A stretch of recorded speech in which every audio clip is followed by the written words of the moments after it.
Bienvenidos. Esto es otro programa más de Andando, un programa que tiene la posibilidad de contar, mostrar a su gente la historia de lugares muy emblemáticos, de espacios muy emblemáticos, historias de vida también que tienen que ver con cada uno de los vecinos que han pasado por este lugar. Hoy, la Colonia Hogar Ricardo Gutiérrez. Vamos a recorrer juntos esa historia con su gente, con gente que ha trabajado en este lugar, con gente que ha vivido en este lugar desde niños, con un amigo como Gino Novarese que nos cuenta un poco la historia desde el nacimiento de este lugar. Ya entonces comenzamos a transitar andando en la Colonia Hogar Ricardo Gutiérrez.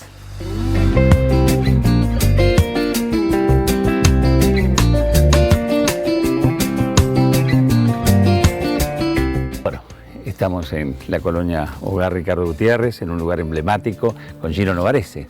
Bueno, Gino, a ver, cuénteme, ¿qué es esto? ¿Qué tenemos acá? Esta es la mansión del general Bosch, que comúnmente le llamaban el castillo. El general Bosch era una de las élites de las familias más pudientes del país, sí, que vienen a partir de 1870, cuando llega el ferrocarril, y se acercan a Marcos Paz. La mamá del general Bosch era Cascallares, sí. Y bueno, también Marcos Paz era casado con una Cascallares, y generan esta mansión, que fue el casco de una estancia, la estancia La Laura, o Cabaña La Laura, donde tenía caballos de carrera, y además había importado animales vacunos ingleses, de raza, que eran también reconocidos.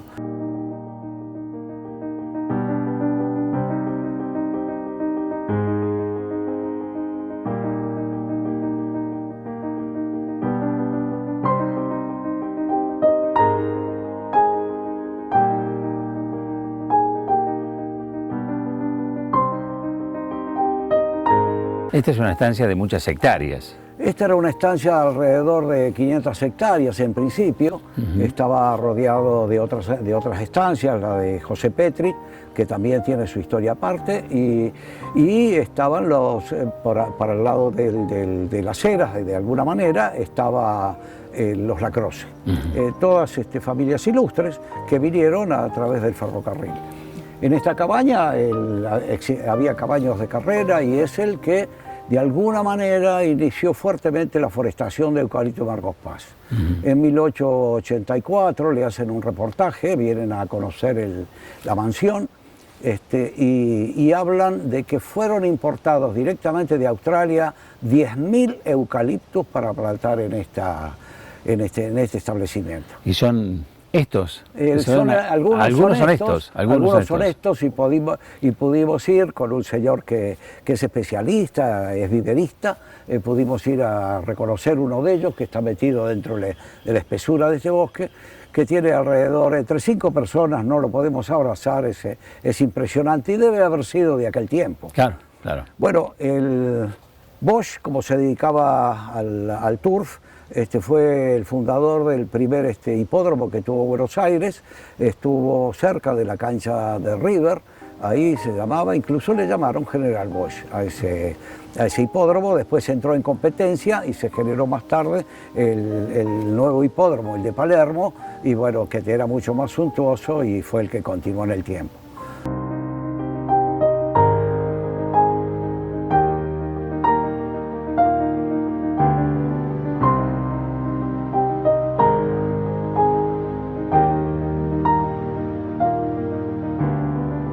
Como a todos los que les gustan los caballos de carrera, a veces se gana y a veces se pierde, Bosch, dicen los comentarios que teníamos de acá de la zona, que en 1901, endeudado, que las deudas se lo habían superado, decide suicidarse, y se suicida aquí en el arroyo que tenemos a nuestras espaldas. Pero los comentarios oficiales lo atribuían a una enfermedad que lo afligía desde hacía mucho tiempo, y bueno, y no a las deudas que tenía. No era la deuda, pero claro.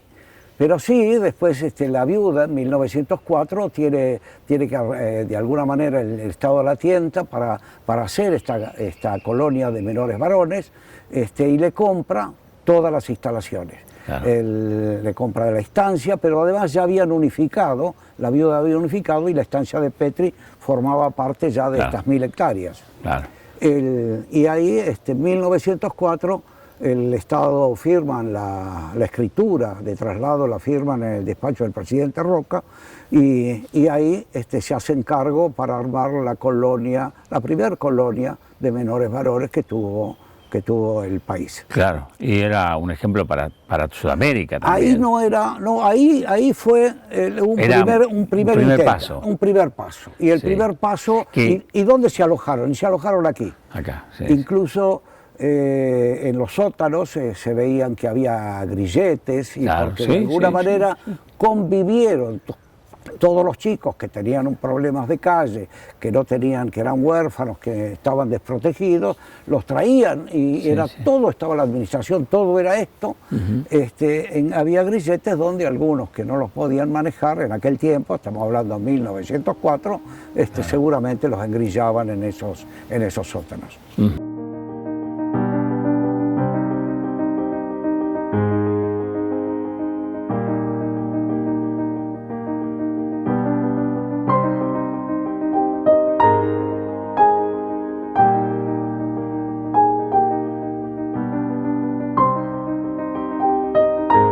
Nosotros acá, este era nuestro lugar de juego. Veníamos los chicos González, Santilli, de Sánchez, la chica Corradini, todos, éramos más, no me acuerdo. Este era nuestro lugar de juego. Por ahí lo veíamos sucio. Veníamos con la pala, la escoba, lo limpiábamos. El mono nunca le pudimos ver la cabeza, igual que al perro que está en la entrada. Ya cuando vine en el año 58, el perro no tenía cabeza. El mono creo que sí. No me lo acuerdo. De acá, del castillo, nos veníamos a jugar para acá. Jugábamos la escondida, chicos. Son los calabozos, el primer piso, la planta baja, el primer piso, el segundo y el altillo. En los calabozos para jugar, nos re enojábamos, ya no queríamos saber nada. Y la juventud también fue linda. Pero yo ya no vivía en el castillo. Yo cumplí los 15 años estando viviendo en el tambo. Ahí donde está el techo de lo que era mi casa estaba el tercer piso, que era la otra terraza. Esta parte de la terraza, ¿ves esas cornisas? Nosotros caminábamos arriba de las cornisas. Yo lo miro ahora y no lo puedo creer. Como bajábamos la escalera a caballito, y si mi mamá nos corría con la chancleta, ¡shin! Nos subíamos la escalera y ¡shin! Nos escapábamos por la escalera, no nos alcanzaba más.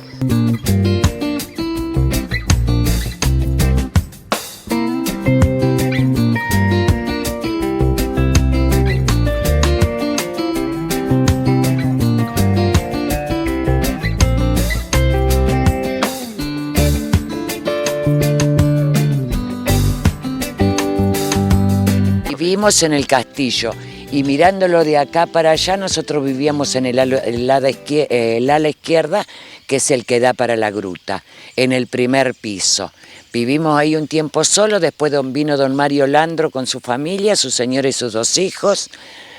Estuvimos 58, creo que hasta el 63, 64. Y ahí éramos las chicas hijas del empleado que íbamos a trabajar, que iba él a trabajar agronomía. Jugábamos con los demás hijos de los demás empleados, los chicos de Santilli. Vivíamos con la otra ala, del ala derecho vivía Landro y familia. Pero teníamos una parte que subíamos del castillo, que podíamos, sin molestar a la otra familia del otro lado, subíamos la escalera y nos íbamos a jugar al segundo piso, que es una parte más chica, que eran habitaciones, que ahora no se ve ni el techo ni nada, que también tenía otra terraza, y de ahí nos vamos al altillo. Después del 64 nos fuimos a vivir al tambo. Mi mamá trabajaba en la dirección, mi papá trabajaba en el tambo, pero mi mamá entró después a trabajar. Era una casa muy linda, tenía una cocina a leña, salían unos churrascos, chicos. Estaban los 2 tambos cuando nosotros fuimos allá. El tambo número 1, que estábamos nosotros, y el tambo número 2, que estaba don Giavino. El tambo número 1, con los años, ahora no me acuerdo con qué director fue, que trajeron todo electrónico. Se instalaron todas las máquinas y después el tambo número 1 se hacía electrónico. Entonces mi papá se levantaba a 3:30, 4 de la mañana, venía a buscar a los chicos a la casa Hogar Vicente López, se iban allá, salían a apartar las vacas, las ponían en el tambo, que era hermoso ese tambo, ustedes no saben lo que era. Se ponían las vacas, mi papá se ponía con los chicos y ordeñaban las vacas. Y sacaban 6, 7 tarros de leche por día. Se llevaba a la cremería, se traía el economato, del economato se repartían a las casas hogares y a las casas de los empleados. Los empleados teníamos que ir al economato y ahí se retiraba el pan, la carne, la leche y una vez por mes los comestibles para todo el mes, poroto, garbanzo, fideo, yerba, azúcar, porque nos daban el pan de manteca de 1 kilo hecho acá en la colonia, que era riquísima, y era con toda la leche, esa gordura que dejaban la leche de las vacas recién ordeñadas. Y bueno, yo por ahí a veces me levantaba a las 4:30 de la mañana, como era chica, y me iba al tambo y le daba mate a mi papá. Y otras veces quise ponerme a ordeñar, chico, y nunca aprendí a ordeñar una vaca. Sí, después que los menores se iban y que limpiaban el tambo, porque después a eso de las 9:00 de la mañana mi papá les hacía el mate cocido con leche y con pan. Los chicos tomaban ese mate cocido con leche y con pan. Cuando te les daban carne de acá, les hacía unos churrascos y de ahí se iban a la casa hogar.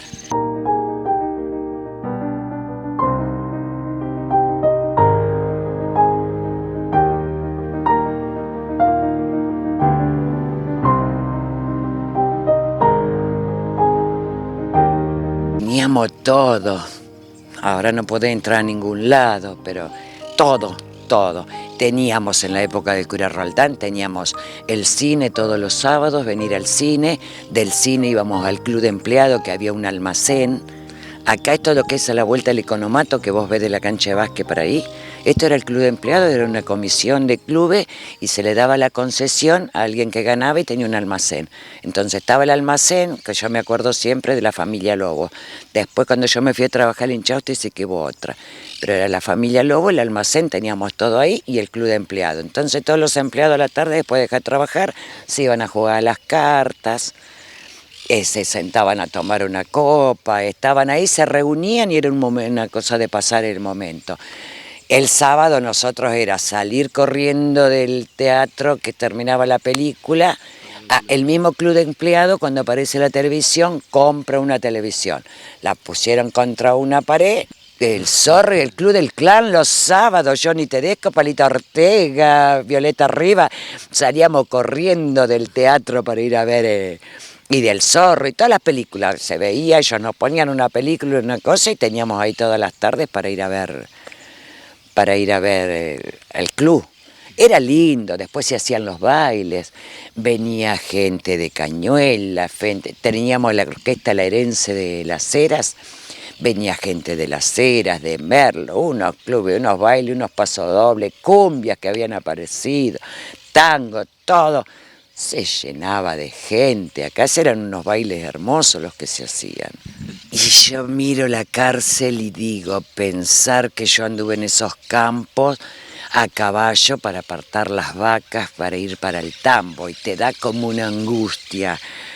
Y después yo al ser empleada de acá tantos años, cuando veía que la colonia se estaba viniendo abajo, salía a caminar para el lado de la escuela, del lavadero. Trabajé en el lavadero también, bueno.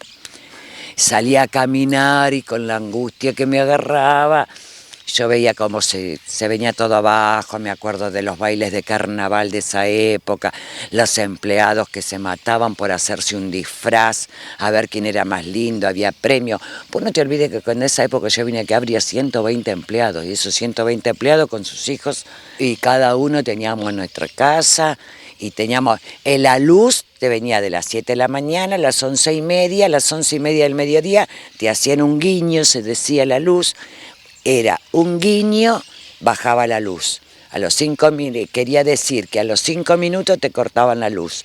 A las 2 de la tarde, a la 1 de la tarde, prendían la luz hasta las 8:30, 9 de la noche o 10.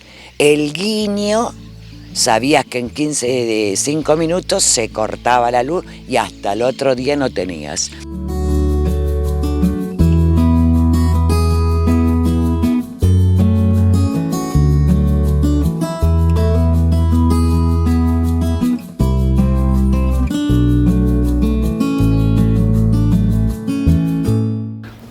Bueno, Gino, hay algo muy particular que tiene que ver con una anécdota, algo que sucedía.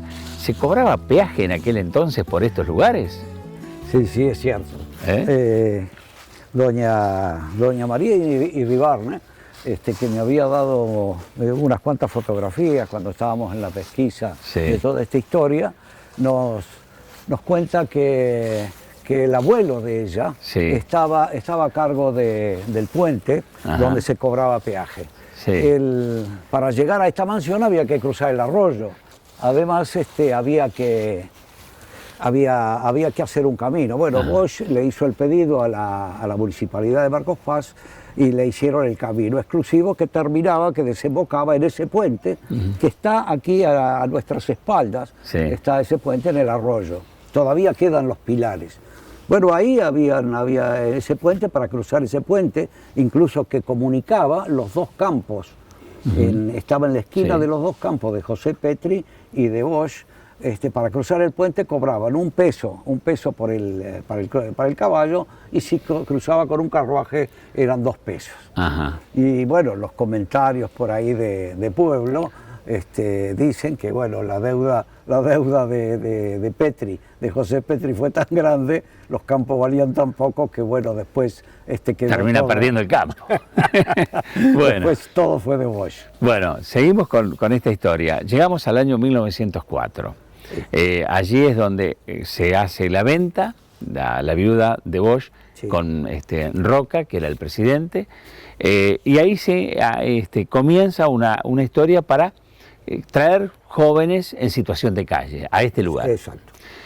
Originalmente la idea de realmente rescatar a los chicos de la calle la había hecho Sarmiento allá por 1880 y pico, y buscaba que estuviese en un lugar campestre, alejado de las ciudades y cerca del ferrocarril. Por eso Marcos Paz, cerca del ferrocarril, para tener comunicación. Y esa idea se plasma en 1904, pero esto era muy chico, y entonces empiezan de alguna manera a diagramar un instituto un poco más grande en las 1000 hectáreas que habían comprado. Y empiezan con hacer toda la infraestructura, y ahí es el primer hogar que se realiza, es el hogar Alberdi, donde está hoy la escuela agrotécnica, y es ahí donde empiezan de alguna manera a darle forma a esta colonia de menores varones con toda esa edificación. Hacen ese edificio enorme en el cual estaban arriba los dormitorios y abajo las distintas aulas y el comedor, y después tenían otros espacios donde por ahí incluso hasta tenían lugares donde los que tenían conductas difíciles de manejar también tenían lugares más cerrados y de encierro. Y la infraestructura que necesitaban de la usina y algunas otras cosas, almacenes para abastecerse. Eso de alguna manera no funcionó. No funcionó porque no había una reinserción como correspondía, ¿no? No volvían los jóvenes bien. Y estaba en un estado de abandono. ¿Esa era la etapa donde ya estaba el Petiso Orejudo, por acá? Sí, estaba el Petiso Orejudo. El Petiso Orejudo lo traen acá, y en 1912, a pedido del padre, lo vuelve a sacar. Sí, él ya estaba. Y ahí dicen que no le había hecho bien. ¿Es cierto eso? Dicen que el estar acá no lo había favorecido.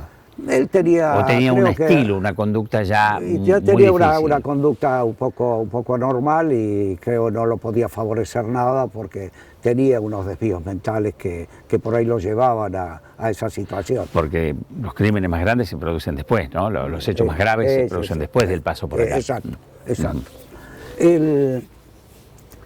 Bueno, avanzan, en 1912 viene el presidente de la Nación, Roque Sáenz Peña, y no, evidentemente encuentra que esto no funcionaba. No funcionaba. No funcionaba, los chicos estaban en situación de abandono, no cumplía esos requisitos que habían puesto en el comienzo, y de ahí en más se empieza a gestar la posibilidad de darle todo un cambio. Y en 1924 se logra hacer ese cambio, se inserta la mujer dentro del sistema y aparece la casa hogar.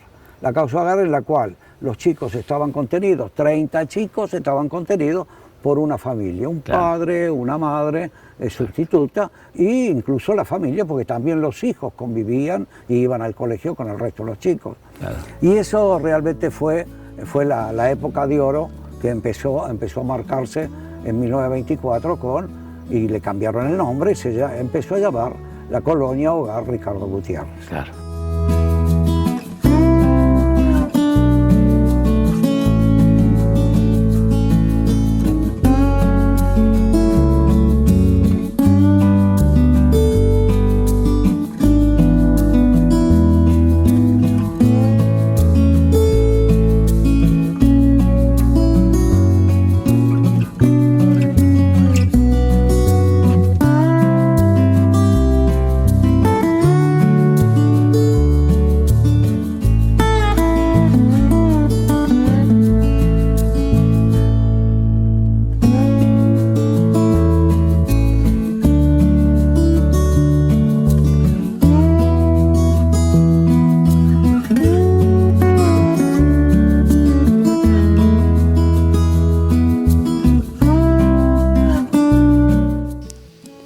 He pasado acá momentos muy felices en mi niñez, una niñez muy linda, de tal manera que poderla revivir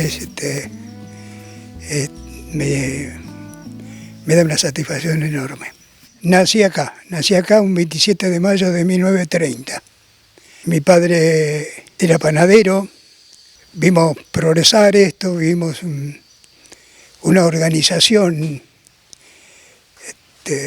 fantástica. Hicimos los primeros estudios acá, el primario acá. Vivíamos en la casa de entrada, ahí donde están las arcadas, frente a la casa del director. Y por ejemplo mi hermana, que tenía la misma edad que la hija del director, que en ese tiempo era Giana, eran compañeras, fueron junto al colegio.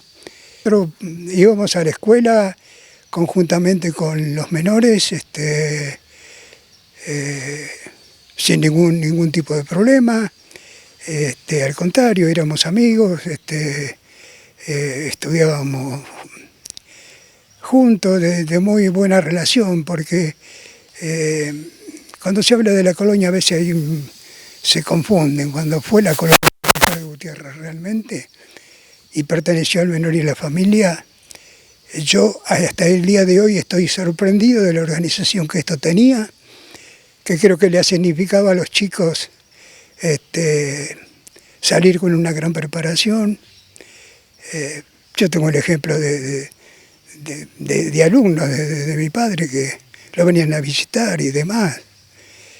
Lo cuento esto porque me parece que en estas épocas que vivimos es bueno recalcarlo. Acá como organización, el menor entraba y había una casa de ingreso. Una casa de ingreso donde realmente los valoraban y le daban, armaban el conjunto. Después acá, en esa época de oro, había 17 casas hogares, donde 30 chicos la componían. Había un matrimonio que venía a ser como los padres, y aparte del servicio, los cocineros y demás, hacía una vida de familia. Y luego los más grandes pasaban a los talleres y demás. Estaba todo previsto. Y en un ambiente muy amplio, de mucho deporte, de mucha actividad, de tal manera que creo que era una buena fuente de formación. Yo que lo hice desde la parte de hijo de empleado, creo que en mi vida me ha significado un apoyo tremendo haber tenido esa formación. Y acá mi papá con mucho sacrificio, porque era el único maestro, el panadero, que salía de la rutina, porque tenía que sacar a los muchachos a las 3 de la mañana para empezar a elaborar. Entonces lo hacía él personalmente en una casa de hogar donde estaban concentrados. Luego, una parte muy activa, que hasta las 11 de la mañana estaba ocupado con todo ese quehacer. Me acuerdo que almorzaba temprano, dormía la siesta y después comenzaba la otra tarea, que eran los fideos o terminar la cocción del pan. En fin, un trajín organizado, diario, porque había que abastecer a todos. Bueno, en el tiempo del pan dulce estábamos a jornada completa, vamos a decir. Pero mi viejo tenía una particularidad. Cuando venía a la tarde a preparar la masa, que estaba en la sobadora y ya había que elaborarla, había un cuartito por allí. Y entonces no era trabajar, era ir al cuarto allí y hacer las tareas del colegio. De tal manera que estaba todo organizado.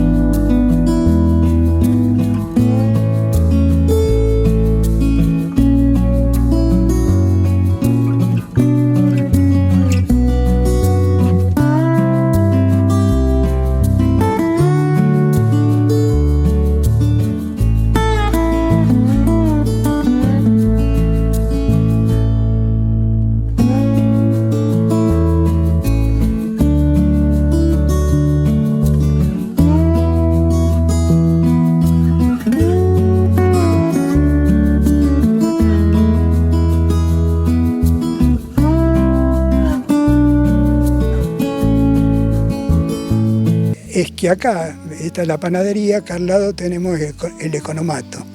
El economato era como la proveeduría general de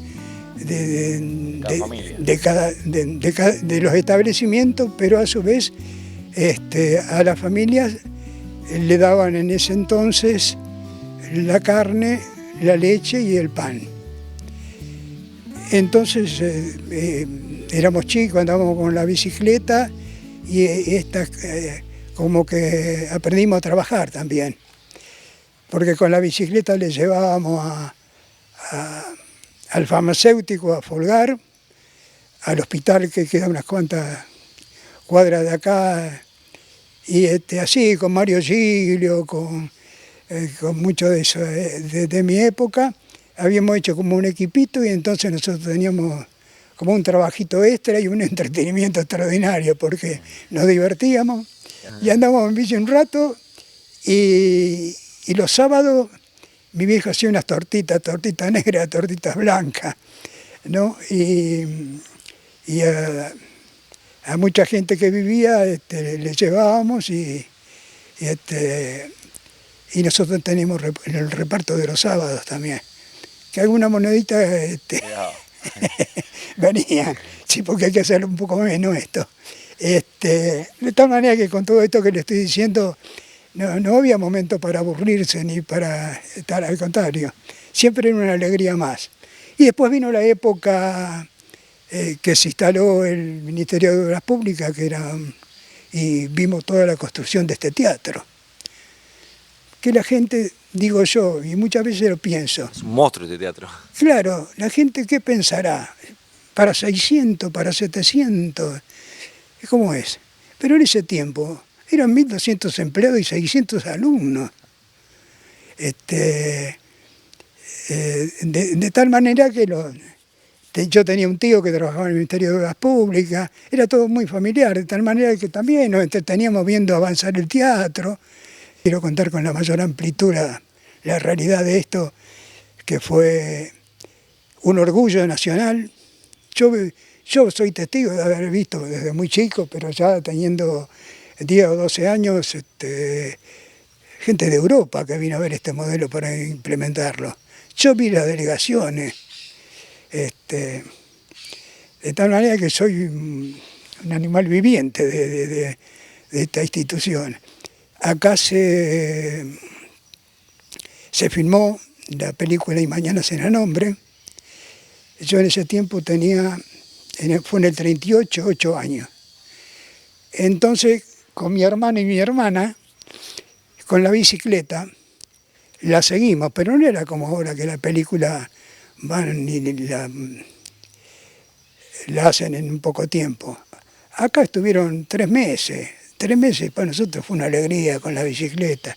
Me acuerdo que era Enrique Muñoz, Ángel Magaña, y todo un complejo como para la época, no estaba la tecnología, entonces caminaban, sacaban una toma acá. Un entretenimiento que duró 3 meses y que realmente fue una buena demostración, la película, que era la realidad de lo que acá se vivía. Yo tengo de haber leído que en el año 24 éramos 4.800 habitantes. Después no hubo censo a posterior y el más cercano fue en el 47, que eran 7.800 personas. Entonces tenemos que tener en cuenta los que había acá. Los que había acá.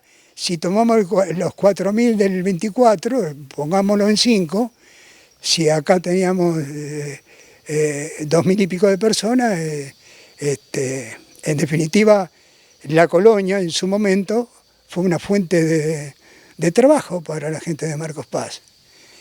Que hay una anécdota que la van a escuchar, que en su momento había ciertas reservas, y después se encontraron con la alternativa que, al contrario, todo el mundo quería la ampliación de la colonia porque le había dado la fuente de trabajo.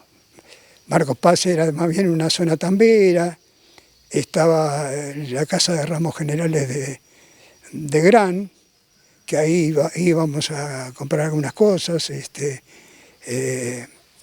los complementos que hacían falta.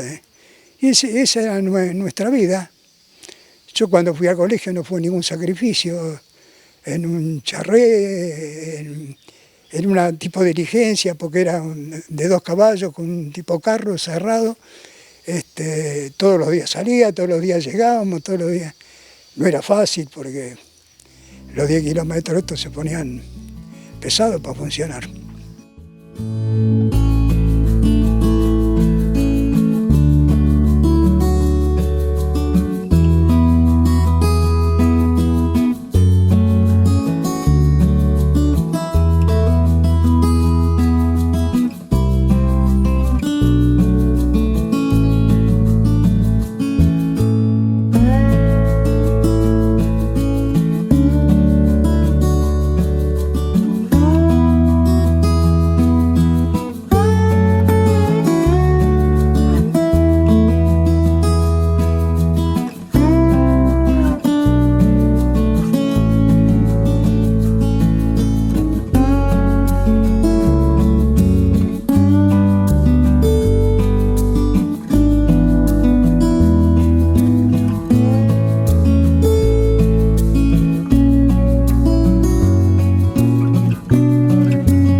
Bueno, Gino, acá había un lugar donde se recibía a la gente, a los jóvenes, a los muchachos que llegaban.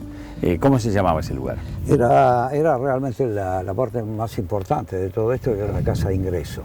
En la casa de ingreso llegaba el menor, que lo habían rescatado de la calle o con algún problema, y se lo sometía a todo tipo de estudio, físico, psíquico, para realmente después llevarlo a una casa hogar y que realmente congeniara con el grupo. Además, descubrir de algunas habilidades que podía tener, claro, para después ver también el tema de los oficios.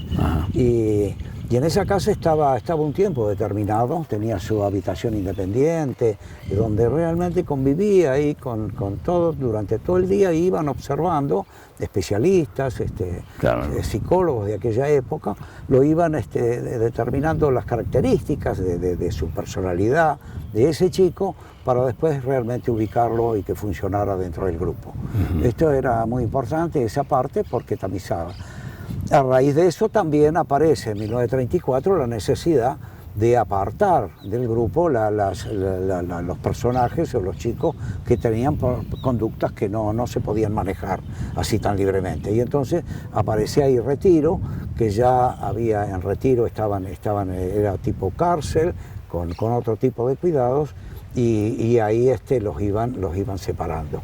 Y algunos que a lo mejor también no lo podían controlar dentro de este establecimiento, lo llevaban al pabellón de Retiro, donde ahí también, ya con un rigor mucho más estricto, con cárceles, lugares más cerrados, pero también además tenían sus actividades en el campo y trabajaban y todo el resto. Claro, bueno, muy bien, esto es una forma de saber cómo era el ingreso para un lugar donde el ambiente era muy familiar. El ambiente era muy familiar. La idea era esa, que la persona que llegara pensando en eso, ¿no? Todos convivían. Claro. Los hijos de los empleados que trabajaban acá compartían el colegio, claro, con los internos o con los muchachos. Todo se compartía. Los empleados incluso tenían un club, y en ese club tenían para hacer, después de las horas de trabajo, para hacer sus diversiones, jugar al billar, a las cartas, o hacer la tertulia social que acostumbraba la gente. Y los chicos, y además que también cuando hacían actos culturales participaban todos. Los chicos, los adultos, los maestros, los profesores, y tenían grupos que se llamaban juveniles, donde armaban obras de teatro, y había, antes de tener este teatro, había otro teatro que era más chico, donde hacían sus obras, tenían su banda de música y ahí actuaban ellos. Esto era un pueblo perfecto, con todas sus cosas, hasta la parte cultural.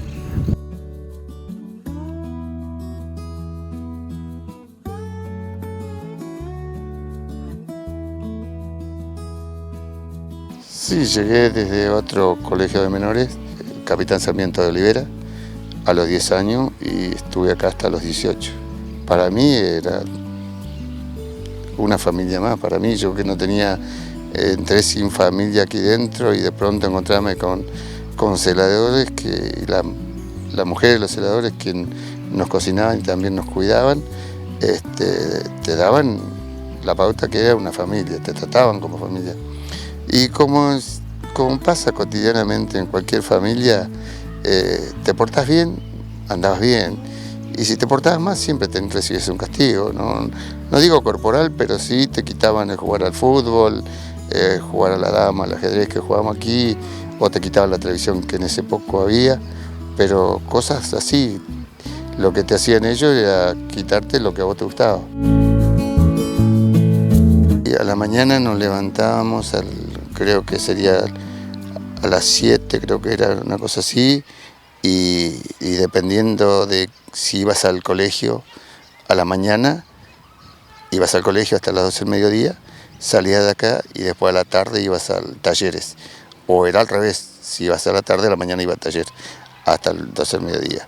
Y después salíamos de ahí, veníamos acá cada cual a su hogar, aquí en esta plaza donde estamos en este momento, nos esperaban los celadores, formábamos detrás de ellos y nos llevaban cada cual a su hogar, y bueno, se tomaba la merienda, luego si había tareas que hacer, se hacían, 2 horas ponele, y luego a jugar a la pelota y demás, a divertirnos un rato. A la noche, cuando ya oscurecía, nos hacían pasar adentro, jugábamos en los sociales, en los lugares que teníamos para ¿cómo te puedo decir?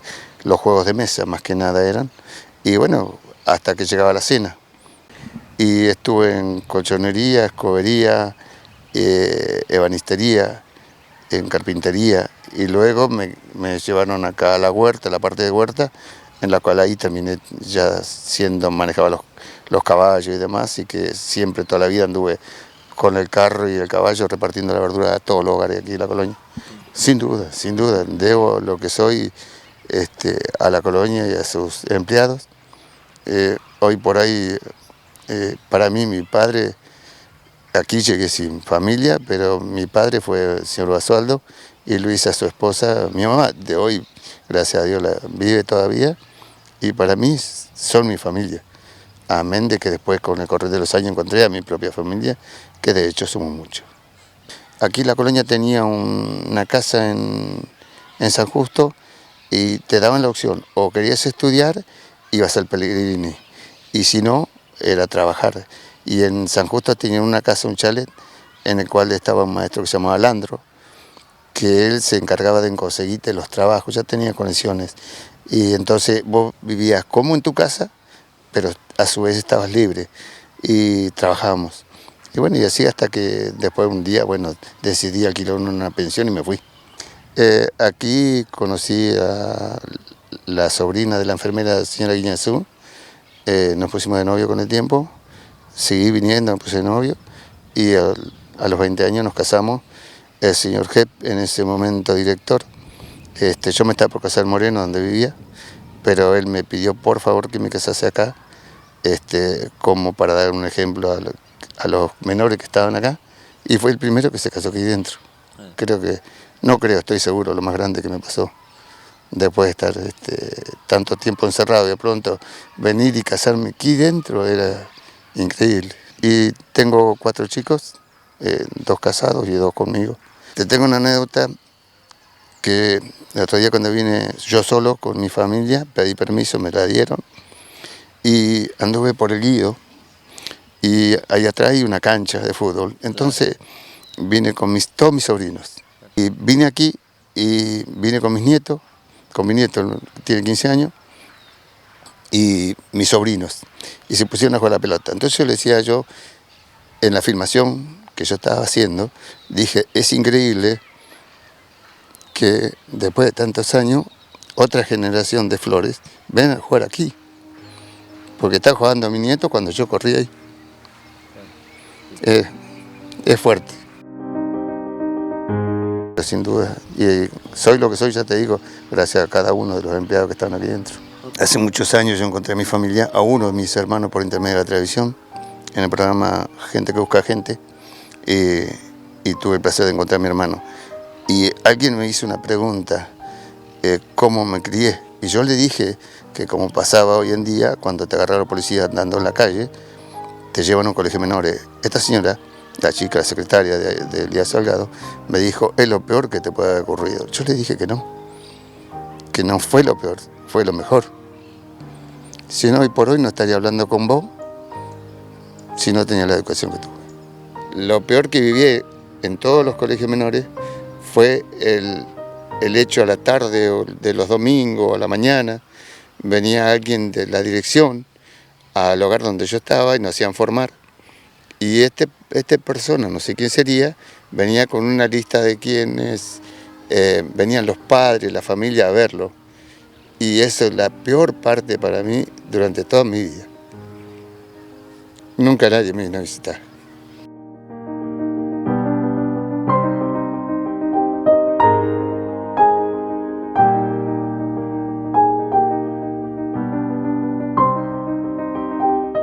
Este fue el primer edificio, Sí. cuando empezaron a hacer desde el Ministerio de Obras Públicas, empezaron a hacer la estructura para esta colonia de menores varones. Este edificio se inaugura en 1910, Sí. aproximadamente. En 1910 empieza la construcción. Del castillo de Bosch, Sí. se pasan pasan acá. a esta estructura que se inaugura más o menos en ese tiempo. Ajá. Por detrás nuestro, y ya lo vamos a ver más adelante, está también un edificio muy importante que hoy es el museo, que estaba el director de la colonia.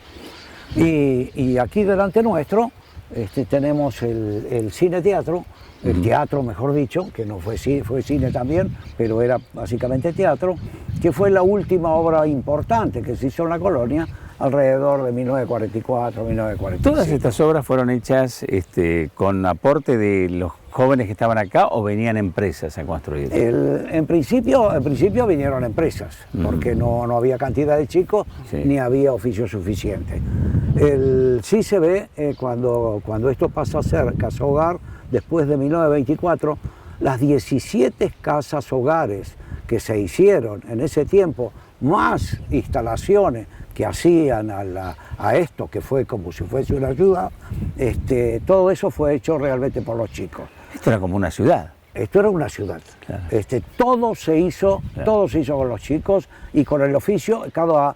Ahí se implementaron todos los talleres. En cada taller había un maestro, había un técnico que le enseñaba a los chicos. Estaban los aprendices y los que ya sabían del oficio. Todos ellos se encargaron de lo que era madera, levantar paredes, hacer los techos, hacían de cerámica, hacían los tubos que iban encajados unos dentro de otros, porque todo esto tenía las cloacas. Las cloacas estaba llevada, el agua de las cloacas estaba llevada por esos tubos que se hacían aquí, y lo llevaban a un sector de tratamiento, donde hacían el tratamiento, lo aireaban y después lo volcaban al arroyo. Claro, fíjese que estamos hablando de 1930 aproximadamente, sí, sería sí, eso. El 30. Bueno, 30 en ese entonces, aquí había cloacas y Marcos Paz no contaba con ese servicio. No en el 34 Marcos Paz inaugura la sala de primeros auxilios. Claro. Y aquí había un hospital instalado. Con pabellones de aislamiento, por si había alguna gripe o alguna enfermedad contagiosa, se lo podía aislar del resto, como si fuese una terapia intensiva de hoy, donde se lo aislaba al sembrador. Había que tener en cuenta que Buenos Aires había pasado, no hacía muchos años que había pasado el tema de la fiebre amarilla. Exacto. Entonces hay que tener en cuenta Seguro. Todavía lo que se estaba viviendo en esa gente y juntar tanta gente en un determinado lugar. Sí, ¿no? Llegó a tener casi alrededor de 500 le llamaban muchachos, no le llamaban internos, le llamaban muchachos. Llegó a tener 500 más el personal que estaba, y entre 700 y 800 y pico de personas eran las que trabajaban acá. Claro. Y todos los días intercambiaban todo. O sea que esto, fíjense que en el primer tiempo, cuando estaban construyendo esto, también tenían una usina eléctrica. Marcos Paz la tuvo muchísimos años después. Claro. Esto realmente era una ciudad, se autoabastecía. Y lo fundamental de todo esto en el concepto de colonia hogar era que el chico tenía la contención de la familia, le daban el estudio, le daban un oficio, pero además participaba, porque esto se autofinanciaba, participaba en una especie de ganancia, era un ahorro que él se hacía, que cuando salía de acá a los 18 años, salía con esas 3 cosas básicas: haberse criado en una familia, con estudio, con ahorros y un oficio para ganarse el pan. Se fue reconocida por todo el mundo. Vinieron de todo el mundo a conocer lo que era esto, la colonia hogar Ricardo Gutiérrez. Lamentablemente por una negligencia muy grande de un director del establecimiento, en un determinado tiempo, no hace 40 años atrás, desaparece el libro de oro donde estaban registradas todas las opiniones de esos visitantes ilustres que habían venido de todos los países, y bueno, y nos quedamos con algunas cositas sueltas nomás, pero esto fue un modelo para el mundo.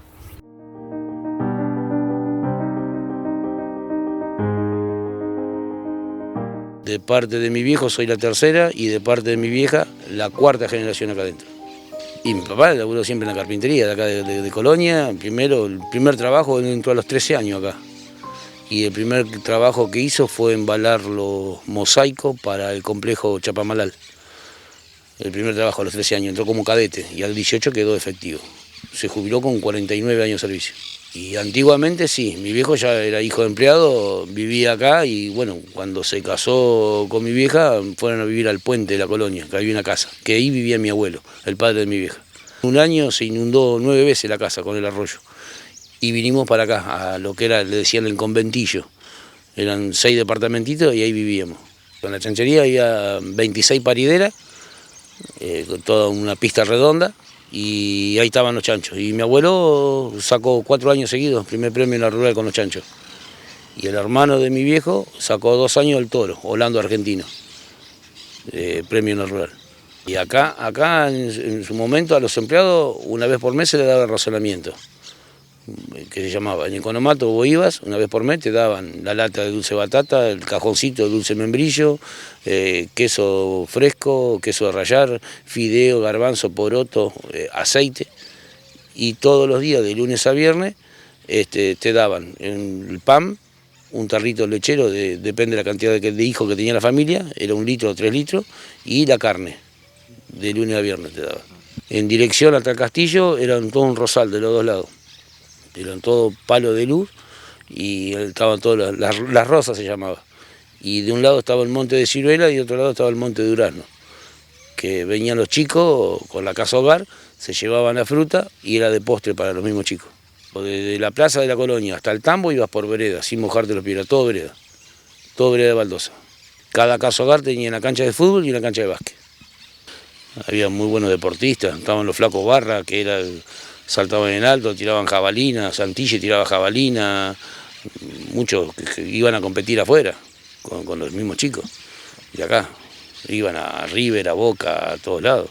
Zavala, el que fue jugador de Boca, Sufranesiuch, el boxeador Quicachetada, fue menor de acá también. Un escritor, que Ricardo Gutiérrez también fue escritor, que fue menor de acá también. Pasaron mucha gente, Leonardo Fabio.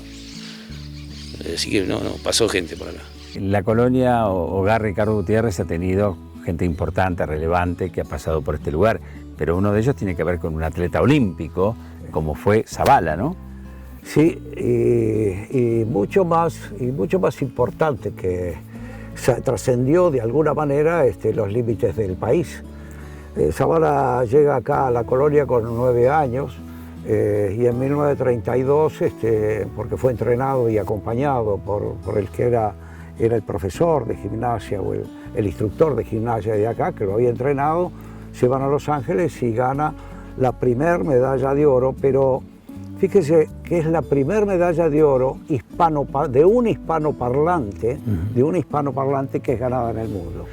Y es el primer atleta que sin lugar a duda se hace Marcos Paz, y con qué trayectoria, un chico que quedó huérfano, que viene a Rosario y que realmente se inicia en estos campos a través del deporte, porque le daban mucha importancia al deporte, y llega a esa primer medalla de oro de un hispanoparlante. Hay anécdotas que dicen que él solía correr en el campo arado, para darle mayor, complicarlo, para tener mayor fuerza en sus piernas, ¿no? Sí. O sea, el entrenamiento era muy rudimentario, hay que entenderlo, que era de la época, ¿no es cierto? Sí, pero el campo arado es un buen entrenamiento para todos los músculos de las piernas. Así que eso ha sido un paso importante. Y también todo lo que teníamos, que tiene acá, ¿no? Decíamos talleres, que permitía que la gente acá se movilizara directamente, tener un taller de panadería, tener una panadería completa, y qué sé yo, tantas cosas todo acá, ¿no? Tenía la explotación agropecuaria, era completa,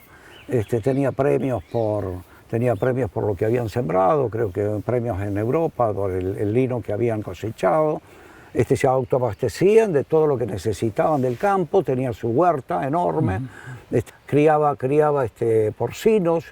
El primer tambo en la zona, que en 1920 y pico tenía una máquina donada por el Jockey Club. Y bueno, él producía prácticamente todo. Los excedentes, ganó premio en la rural con un toro Orlando, y los excedentes se vendían. Todo se aprovechaba, tenía la carnicería, todo lo agropecuario se aprovechaba todo, el excedente se venía y servía para sostener a la colonia y los internos, que también cobraban por ese excedente que se producía. Después todos los talleres, desde la carpintería, hojalatería, herrería, aprendían a hacer el pan, tenían todos los servicios que necesita una ciudad como para estar... Sí. Tenían su zapatería.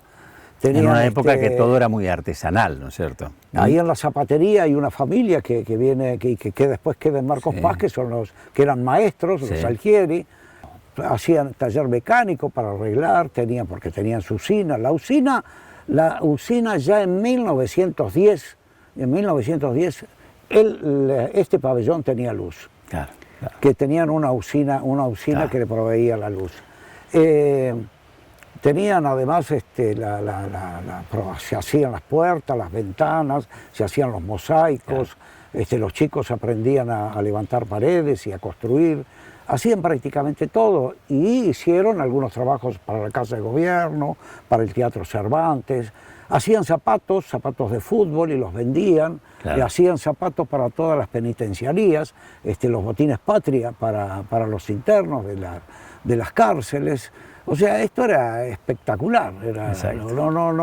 Tenían una imprenta modelo que hacía todo tipo de trabajos hacia afuera, incluso el diario de sesiones del Congreso estaba hecho en esta imprenta, y los chicos además, porque le daban le hacían mucho hincapié en la parte cultural, también tenían su revista, que se llamaba Entre Nosotros, que era de los muchachos para los muchachos. Claro, y después salían como linotipistas, ahí los muchachos. Linotipistas que fueron los que iban a trabajar, yo sé porque hay casos de mucha gente de aquí que fue a trabajar a las grandes editoriales de Buenos Aires, que era la salida laboral de aquellos que estaban acá.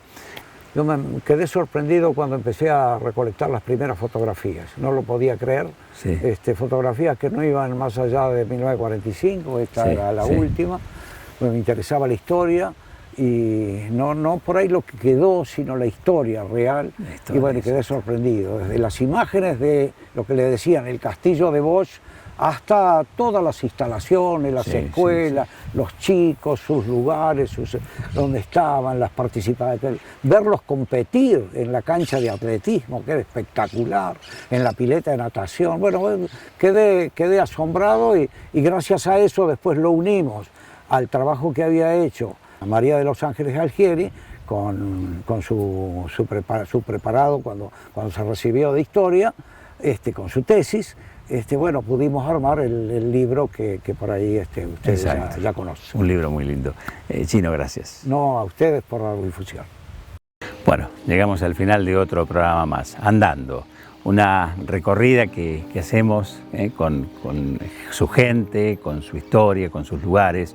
Y bueno, la idea es precisamente mostrar. Espero que les haya gustado porque es muy rica la historia de la colonia Hogar Ricardo Gutiérrez. Quiero agradecerles a cada uno de los que brindaron su testimonio. A Gino Novarese, que nos contó un poco la historia de este lugar, de este espacio. A ustedes por estar allí, por acompañarnos. Será hasta cualquier otro momento.